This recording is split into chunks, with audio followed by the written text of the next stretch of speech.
All right, everyone. Well, hello and good afternoon, and welcome to our question and answer session with Sister Jeannine Gramick. My name is Kate Huffman. I'm one of the organizers of Dignity Philadelphia's 50th anniversary this year. I joined Dignity Philadelphia in 2019 when my partner Kaden and I moved to Philly. And before then, I would consider myself a lapsed Catholic. I think I found that my sexual identity and my spirituality were at odds. But coming to Dignity Philadelphia made me feel like I had a place both in my Catholic faith, in the LGBTQ plus community, and at the intersection of those identities. And it's been an absolute joy to learn about Dignity Philadelphia's history and all the people who have played major roles in that, like Sister Jeannine. And that's what's brought us here today. Last night, we presented Sister Jeannine with the Father Ron Hoskins Lifetime Achievement Award for all of her contributions to our community. And also for being the grandmother of this group in Jeannine's own words.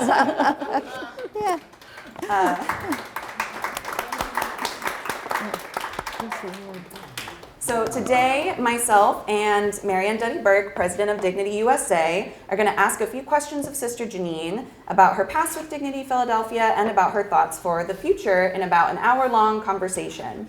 We'll have some time towards the end to take questions from the audience. And today's conversation is being recorded by Tolsma Productions so that we can preserve this conversation for the next 50 years and beyond. So now I will pass it over to Marianne to introduce herself and to start off our questions. Thank you so much, Kate. And you gave me a bit of an undeserved promotion. I'm not the president of Dignity USA. That was 30 years ago. Now we are led by a much more visionary and competent person, Melly Barber, out of Indianapolis, who sends her greetings. She was at an out-of-country wedding, or otherwise would have been here today. So I do have the privilege of serving as Dignity USA's executive director. And have, over my many years of working with Dignity USA, have had many, many opportunities to collaborate with Jeannine, to speak with Jeannine. But one of my favorite stories is that very early on in my relationship with my spouse and mother of our children, Becky, it was one of Becky's first sleepover weekends. And on a Sunday morning, Jeannine called me, and Becky, who had been a Sister of Mercy, was so excited that Jeannine Gramick had my phone number and was reaching out to me on a weekend. So I think that's what made her decide I was worth spending some time with. So for that, I am eternally grateful. But anyhow, we are very, very excited, and I'm very grateful to Dignity Philadelphia for inviting me to be part of this conversation. And really excited to get all of this on the record. Mm-hmm. So I'm going to begin at the beginning and ask you to think back 50 years ago. And many folks who are in this room probably have heard the story of your friendship with Dominic Bash and his essentially his challenge to you, right, that the church needed to be doing something for gays like him who were proud of who they were in their sexual orientation, but who also wanted a place to be able to practice their faith. Right. So to refresh our memories, and for those who haven't heard it, it's kind of like, the Gospels. You hear them every 3 years. Like, we have to do this. So here we are. We're going to hear a reading from the book of Jeannine and Dominic. And I'm particularly interested in knowing how you heard that request as a school sister of Notre Dame, as somebody who is deeply steeped in Philadelphia Catholic culture of the mid-20th century, and as a representative of a church institution that really hadn't been called on to deal with questions of sexual orientation or gender identity at that point in time. Yeah. Well, as you said, Marianne, it was the Church of Philadelphia, which, as many of you know, is very Catholic. Over 50% of the population in Philadelphia is Catholic. And I was a graduate student at the University of Pennsylvania. I was, young and vibrant in those days. And it was actually more than 50 years ago. It was 52 years ago in 1971. And I was studying, and I met Dominic through the Episcopal Church, actually. And he asked me that question, what was the church doing for his gay brothers and sisters? And at that point in my youth, I had heard, and we didn't call it lesbian or gay, and transgender, we never even thought of that. But it was, in the Catholic community, they were called, if at all, homosexuals. And I had only heard the word the previous year, when I was in graduate school where I did my master's at Notre Dame, I found out what a homosexual was. So I was very innocent. But when I met Dominic and listened to his story, and that we need to know how powerful our stories are. And his story said to me that whatever images I had from society, they were not what I heard from Dominic. So I don't know how to say. I really, in terms of church, I guess, I knew that the church thought homosexuals were bad or wrong. In fact, Dominic told me in his youth, when he went to confession, he was thrown out of the confessional, told he was going to hell, so he never went back. So, and I knew that was not the way of Jesus. And so I never thought, really, that acting on one's same-sex feelings was wrong if there was love involved. And to me, the measure of any action ethically is it caring, is it loving?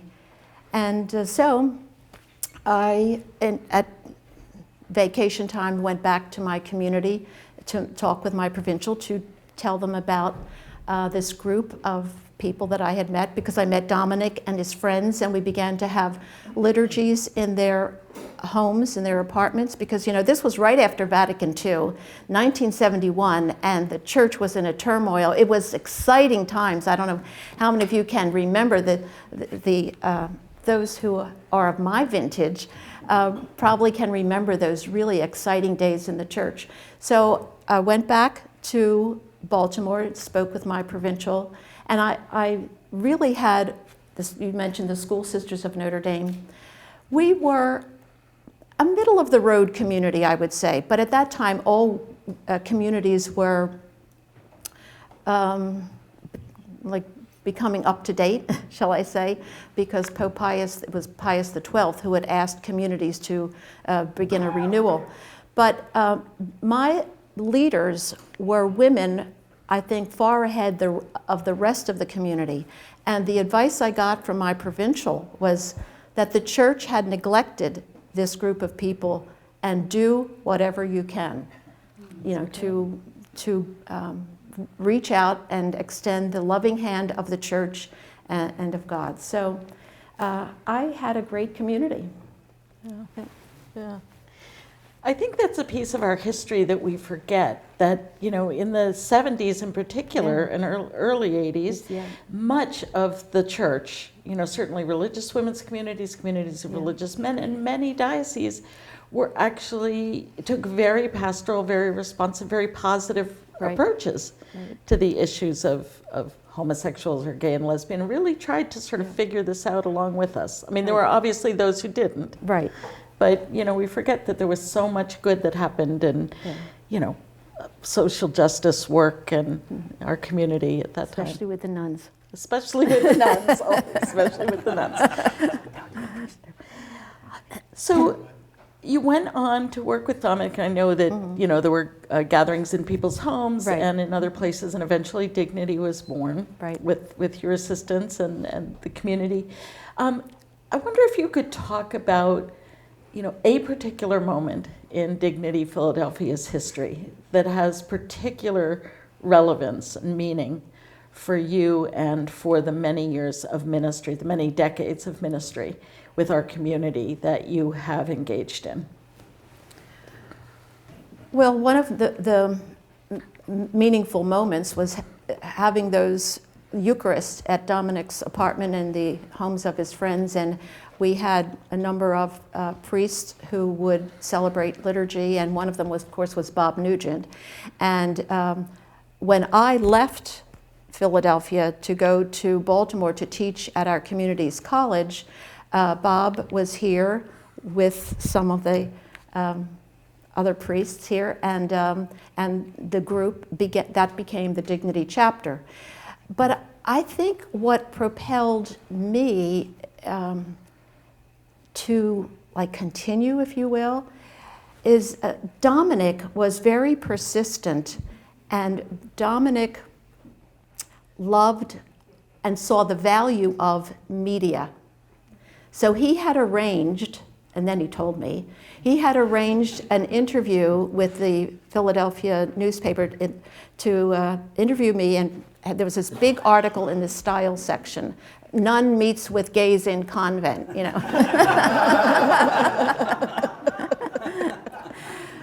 But it's important. I mean, I think that the significant, because it said to me, it's good and needed to have pastoral ministry in the private sphere, but it can't stop there.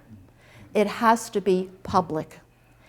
And as a result of that article, and I mentioned most of Philadelphia is really Catholic then and now, as a result of that article, I received several dozen letters, to me. Well, I sent them to the paper, and the paper forwarded them to me, and 2/3 of the letters were positive.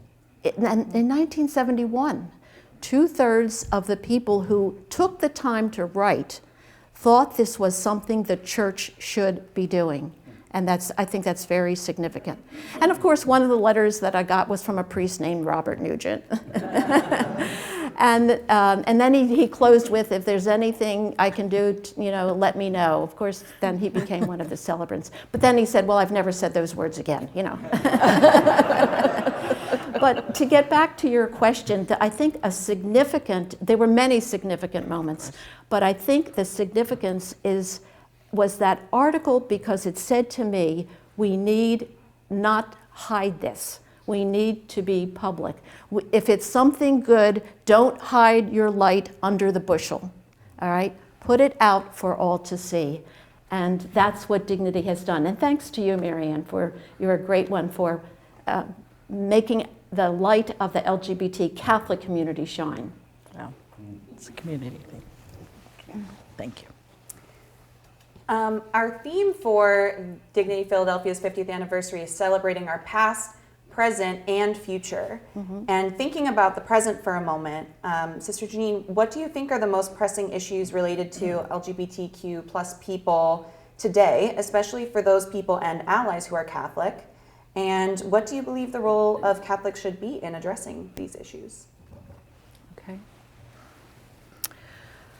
Well, as I just finished saying, the importance of being public, and public, not just the newspaper, but speaking out, I think the importance for LGBT Catholics is to tell stories, to talk with people that you know, that are friends, maybe people that you just meet. Just wearing a button can start a conversation in a public place, if you're in a train or a bus station, whatever.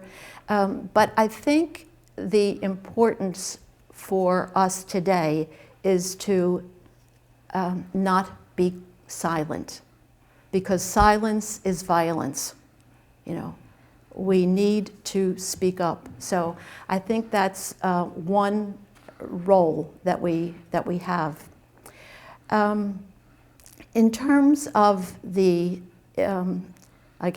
institutional church, I think what we need today and should be working toward is to examine the sexual ethics teaching of the church. Now, theologians have done that with the past papacies. The Vatican has pushed back and silenced the theologians, but we're in a different moment. We're in a moment now where theologians have the ability to speak out and not receive sanctions. In fact, Pope Francis in 2015 addressed a group of theologians and told them to write. You know, there have been no silencings in this pontificate. So I think that's very important. So what can we do? We can help support theologians that we know, or any kind of theological discussion, raise the theological issues. Now, frankly, I don't think that sexual ethics, I mean, we have to put it in its place. We need to revamp it and change it from a procreative ethic to an ethic of love and care and relationship. But in the grand scheme of things, the important teaching of the church really is the social justice teaching of the church. So that's what I think an important issue for today is, that we need to underline and underscore when people talk about, oh, the teaching of the church. What about the social justice teaching of the church, which is much more important than sexual ethics? I mean, sexual ethics has changed over the centuries. I mean, many people don't know, and I didn't know until I read this, before, that St. Augustine taught that if a husband and a wife had sexual intercourse but did not procreate a child as a result of that one act, they were sinning. Now, do we teach that today? No. But we've still hung on to that procreative ethic, right? Well, we need to, I think, move on to what current theologians are telling us about love and relationships. Thank you so much.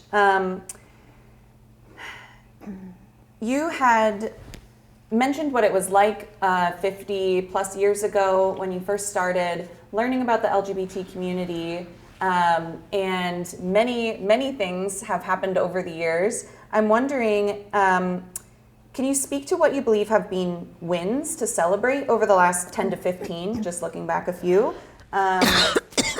especially things that we can celebrate in terms of equity, inclusion, and justice for LGBTQ plus people in the church?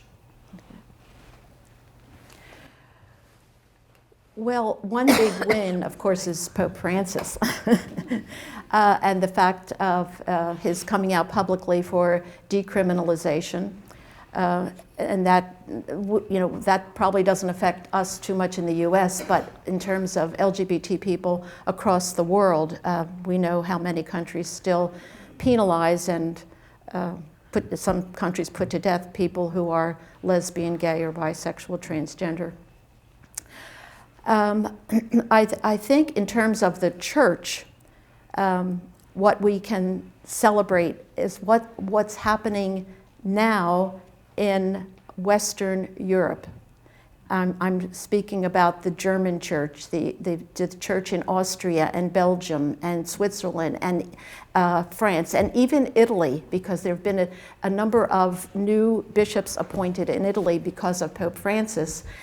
And Italy, the church in Italy is very pro-gay at this point. Yeah. At least that's what I hear from my friends there. So I'm very excited about the wins that we have had in the church. And of course, in terms of the political situation here, same-sex marriage in 2015, but also the fact that there are bishops in Germany blessing same-sex unions and calling for sacramentalizing this union. So I think we are in exciting times, especially with the synod coming up.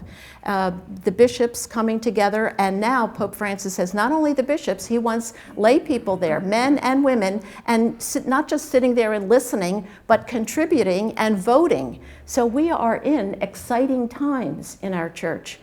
These are lots of wins that I never thought I'd see. I don't know about you, but I remember in going through the ordeal with the Vatican, one of the questions from the Congregation for the Doctrine of the Faith was, have you ever spoken about gay marriage? Well, frankly, Bob Nugent and I never even thought of it. I mean, never thought it would be an issue in the church, so we never thought of it, but it was in their minds. So, but now we can celebrate that, and there are bishops who are talking about the justice of having marriages for same-sex couples. So these are just some of the wins that come to my mind.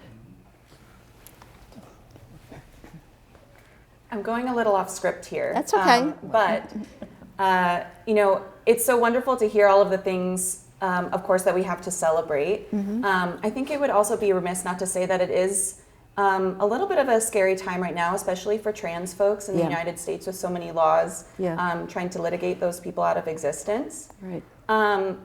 And I want to ask you a question about the future, but before I do, Mm-hmm. For those who don't know, myself included, you mentioned briefly the challenges with the Vatican, and I'm wondering if you can speak to those, because I'm sure this journey of including LGBTQ folks in the Catholic Church has not always been an easy one, not full of just celebrations, but hard things too. So I'm wondering if you could speak to that a little bit. Right. Before I get to the Vatican, I do want to mention the U.S. Church. The U.S. bishops are not, by and large, there are exceptions, but by and large, the U.S. bishops are not fans of Pope Francis. Most of them have been appointed by his two predecessors, and we're just waiting for them to get to age 75 so they can be replaced. But the Vatican on trans issues, well, as many of you know, the Vatican Congregation, well, it used to be called the Congregation for Education, came out with a document about trans people, which was good in many respects, but in the final analysis, it wasn't, because it talked about this, it uses the terminology that really, well, annoys me and us, of gender ideology. That word, the word ideology in the minds of people at the Vatican, Pope Francis, anyone who used that word, not anyone, but many people use the word ideology. They mean it in a negative sense, not realizing that we all have ideologies, but if you want to condemn something, you say, oh, well, it's just an ideology. So gender ideology is a hammer, I believe, that is used against transgender people and those who love them. So this document that came out talked about gender ideology. And as you mentioned, there are, in the political arena, we have politicians trying to get laws on the books against transgender people, but also we have bishops who push this gender ideology, and they're writing guidelines, terrible guidelines for their dioceses, about what should be happening in schools, and you can't let children use the pronouns that they feel belong to them. So, so what was your question? I don't know if I had one, but you spoke to that beautifully, so thank you. I lost my train of thought, but oh, I know what I was going to say. So, I have a little correspondence with Pope Francis, and so I did write in one letter, I wrote to him and told him about this wonderful woman who I know who is transgender. And I said, I just wish you could meet her, because before she transitioned, she knew in her heart that something was not right, that her spirit, her soul, did not match her body. She had a masculine body, but in her spirit, in her soul, she was female, she was feminine.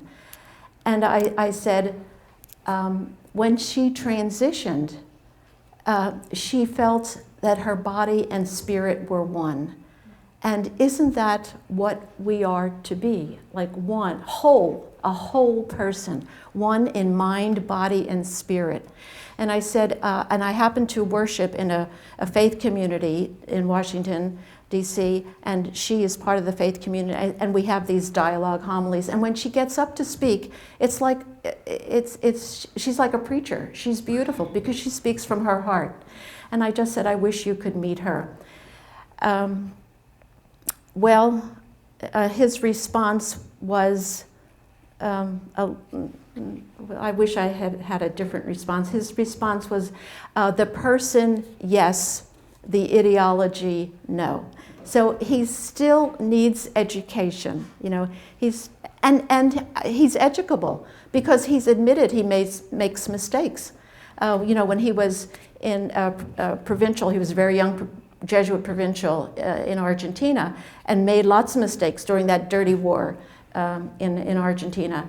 But he said in his first public interview in 2013, he said that he was young, he was too young, and he didn't listen. He said, I was very authoritarian, didn't listen. He said, but you know, he now knows that you must listen and reflect, and he's a man of prayer and reflects a lot. And so I think there's hope. There's hope. I think there's always hope. Well, I think that's a beautiful segue into what your hopes or thoughts are for the future. Not all of us have a personal dialogue with the Pope, so I'm glad you are one of those folks who are working to educate him. Yeah. But I just wonder what, you know, celebrating our past, present, and future, what are your thoughts, hopes for the Catholic Church and the LGBTQ community as we look ahead to hopefully the next 50 years? Okay. Well, I hope that LGBTQ would not be an issue. I talk sometimes about my preferred future, and I try to sometimes live in that preferred future. You know, there was a time when being left-handed was considered odd. And we teachers, you know, we made children write with their right hand because that was the right thing to do. You can't write with your left hand.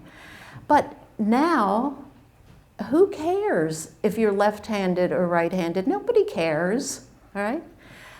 And, well, maybe, you know, people who had red hair stood out. You know, well, who cares if you have red hair, black hair, brown hair, white hair, or no hair, you know. So, so who cares? That's what I call like domesticating the issue. It's a non-issue. And, or in my era growing up, in the 50s, and I guess early 60s, you know, well, no, it changed but when the hippies came along. But in my era, boys couldn't have long hair, because that was like a girl, you know. But now, who cares? Men have long hair, women have long hair or short hair. It doesn't matter. So my hope for the future is that we just don't consider LGBTQ an issue, you know. And in terms of the church or in terms of society, a non-issue. And I'll just go further too about sexuality. I do believe in sexual ethics, but I think that sexual ethics is a personal, it's personal, but I do believe we should have some, well, I guess, we learn from our friends, and we learn from people I think that we admire. So anyway, that's it. Well, we're now in the time of folks from the audience. If you have any questions for Sister Jeannine, now is the time. And what we're going to do is we're going to have a mic. We'll run it out to you. You can ask your question, and then I'll repeat the question just so we can all hear it and we capture it on camera. So you can raise your hand if you have one, and we'll run the mic out to you.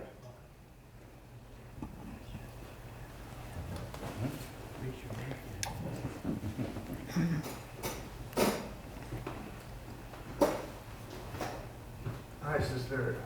Thank you for being here today.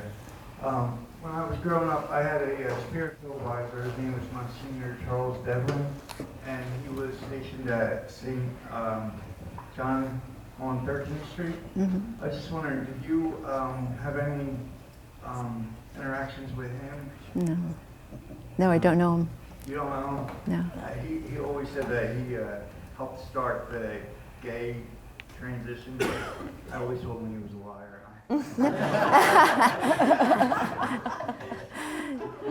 No.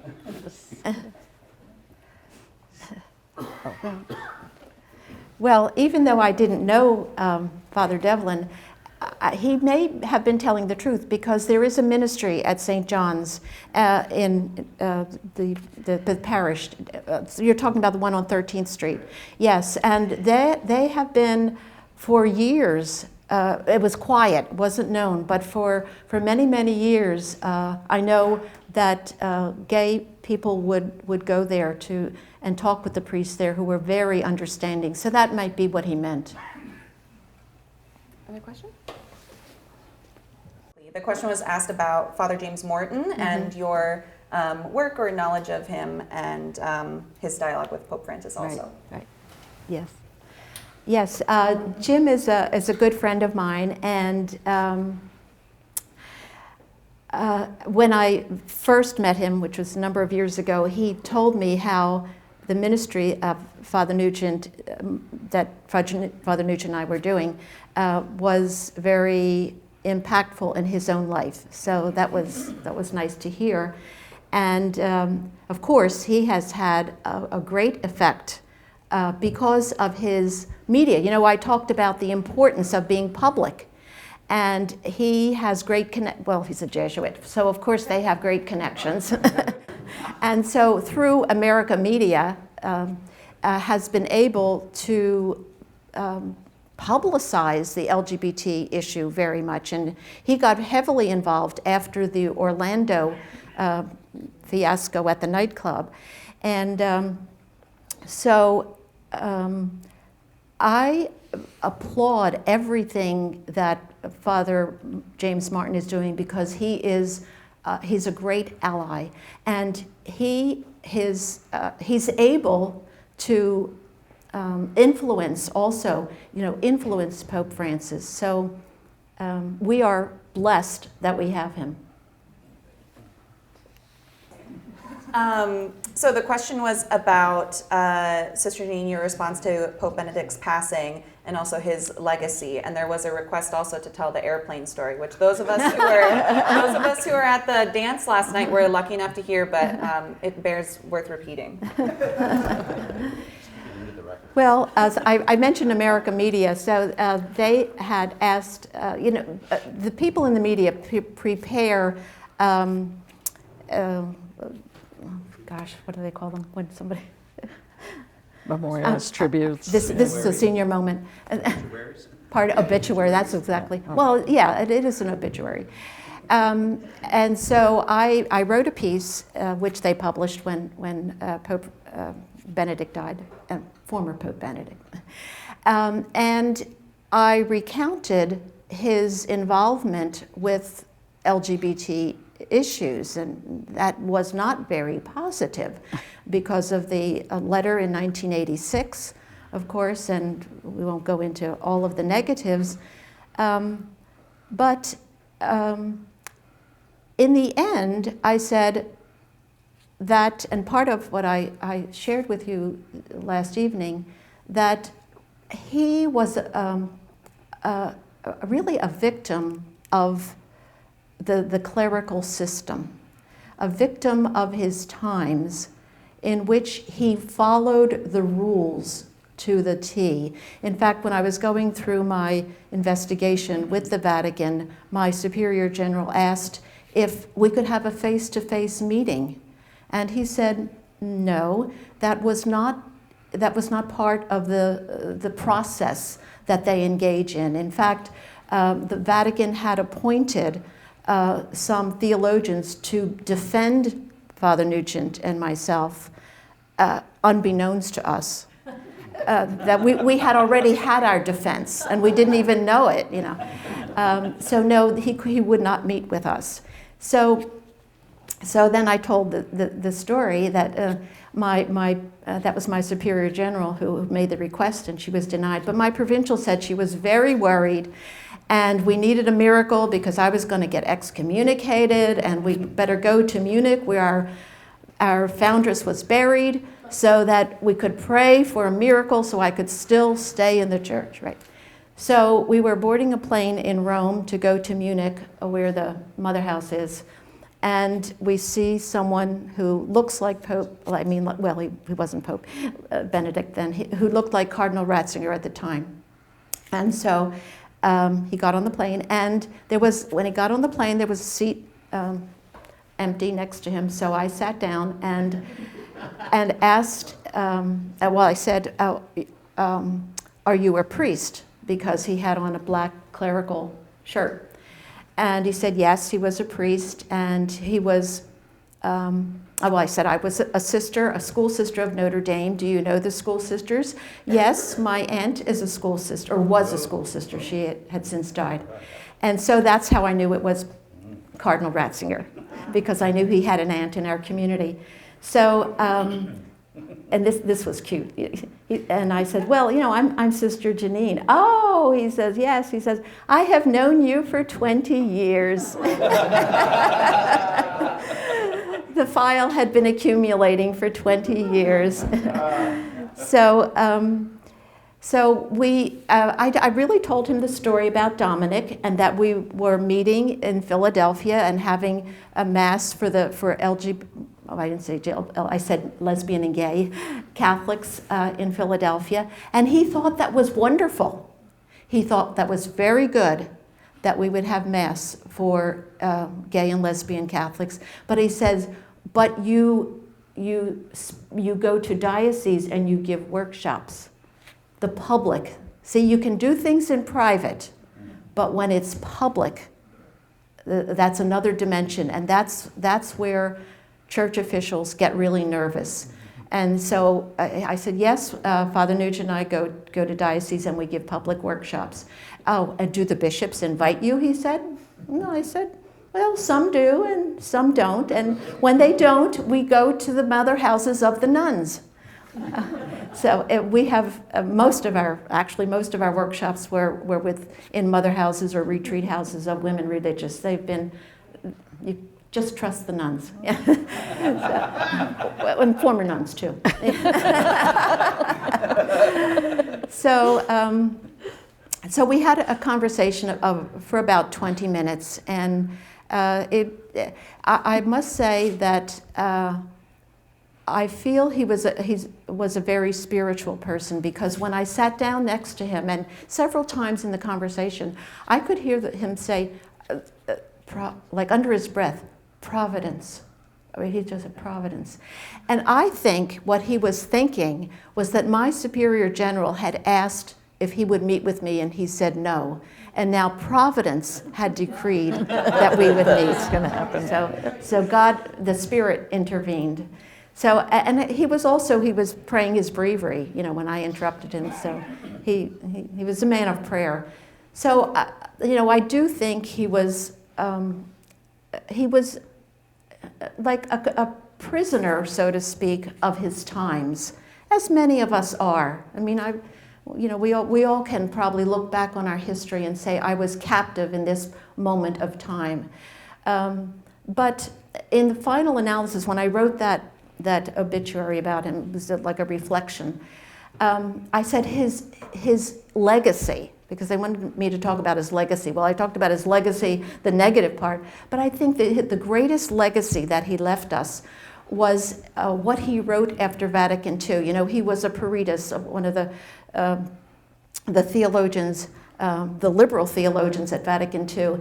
And after the documents of Vatican II were published, he wrote about them, and he said that the greatest thing in the teaching of the church was the teaching on conscience, and that everyone is bound to follow your conscience, even though it would go against whatever the teaching of the church or whatever anyone says, if you in your heart are convinced by God that something is right, you have an obligation to follow your conscience. And I think that was his greatest legacy, to tell us about the importance of conscience. I'll never be as eloquent in saying back that question, but essentially, Sister Jeannine, if you could speak to your thoughts about how shifting away from a procreative ethic to one of love could impact the role of women in the church. Well, first of all, it would impact the role of women because it's a change, and any change is positive for women because we need to, it propels the movement for change. And at the risk of I don't like stereotypes, but women have been stereotyped as being caring and loving and warm, and men, and it's the culture that has put this upon males to be strong and don't show your feelings, the stiff upper lip if you're British.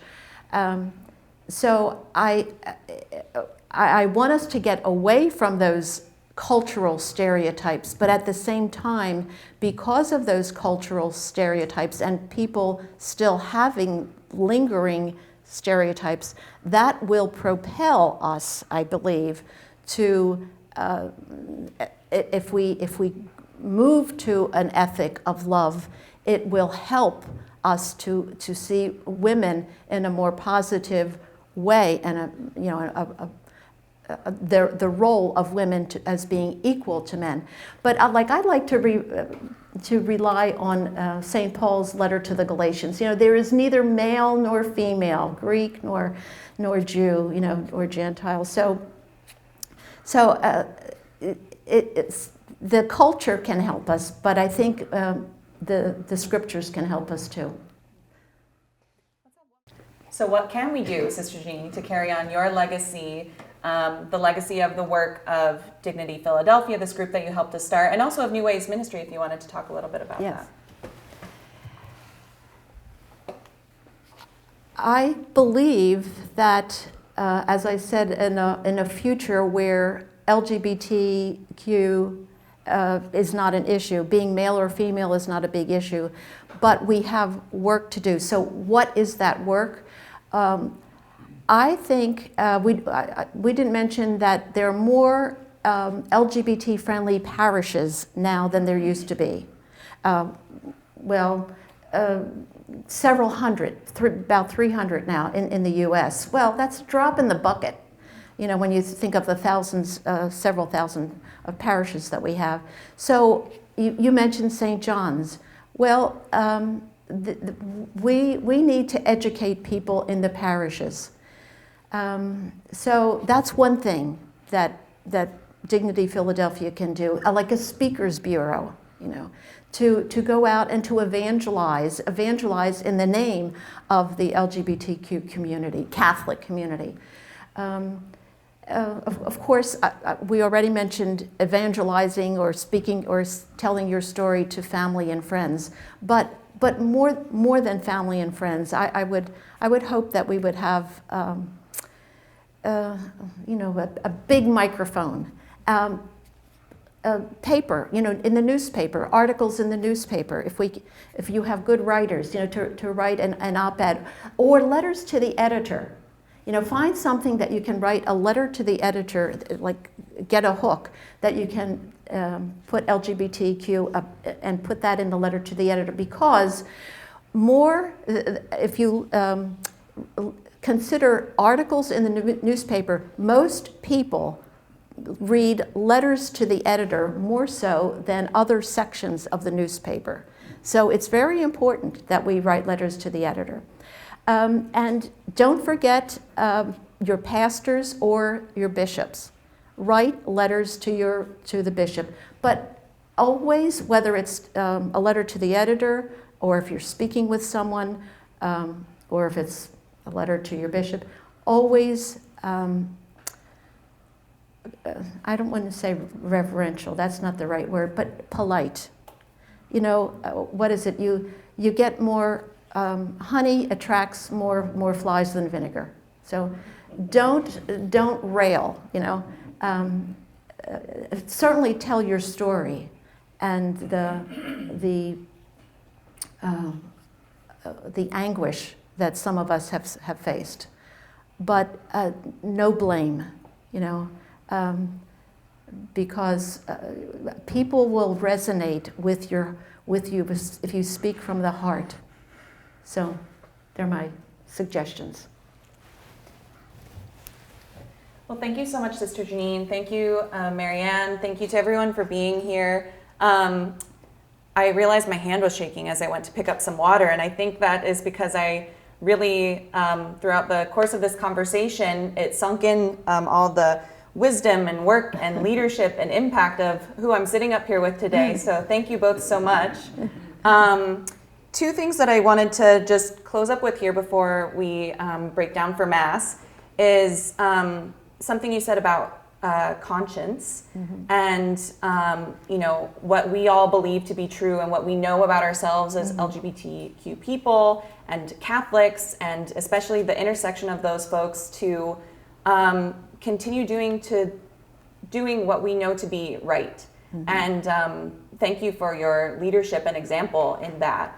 And also, we hadn't planned this because the 50th anniversary has been booked for well over a year, but we are heading into Pride Month next month. Yeah. And what you mentioned about not only, celebrating ourselves and our community with ourselves, but also out and proudly in front of other people, I think is really important. So thank you so much for being here and for helping us kick off Pride Month and for celebrating our 50th anniversary. Good. Thank you so much. Thank you. Thank you.